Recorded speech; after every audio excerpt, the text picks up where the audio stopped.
تنها نیروی معنوی و ایمانی که جلو و دست انسان را از گناه و معصیت و فحاشی و منکرات میگیرد همین خصلت شرم و حیا است.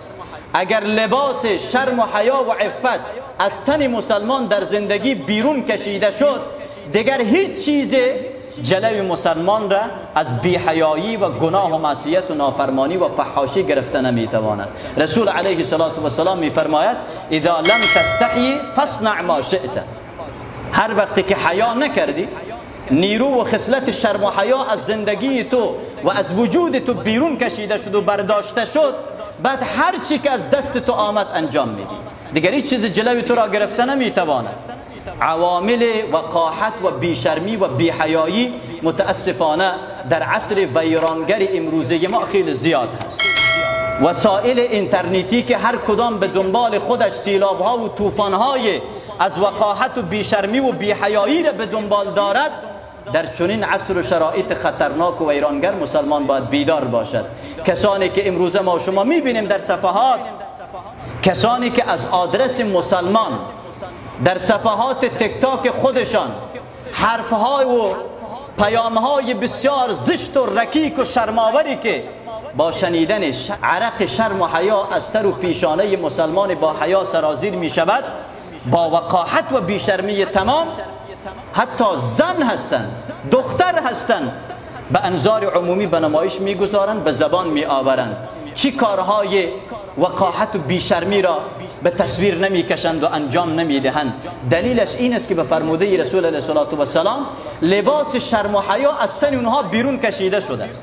خصلت حیا از اونها گرفته شده، دیگر هیچ چیز مانعشان شده نمی تواند. نه هویت افغانیشان، نه خانوادهشان، نه پدرشان، نه برادرشان، نه شوهرشان، نه این که از آدرس یک مسلمان حرف میزنن، هیچ چیز دیگر جلوی اون مسلمان بی حیا را گرفته نمیتواند.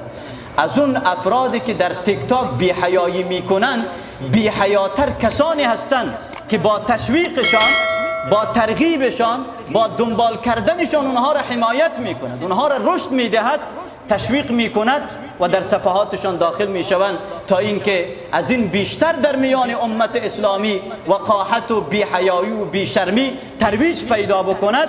بی‌حیاتر از خود اونها این افراد هستند که اونها را به یک شکل حمایت میکنند. الله جل جلاله به اینها هشدار خطرناک دارد: ان الذين يحبون ان تشيع الفاحشه في الذين آمنوا لهم عذاب علیم فی الدنیا والآخره. کسانی که دوست دارند فحاشی و بی‌حیایی و وقاحت و گناه و معصیت در میان امت اسلامی ترویج پیدا بکند، رشد بکند، با عملکردشان، با برنامه‌های مزخرفشان سبب میشوند که بی‌حیایی و وقاحت در میان مسلمان‌ها رشد بکند و پیدا شود.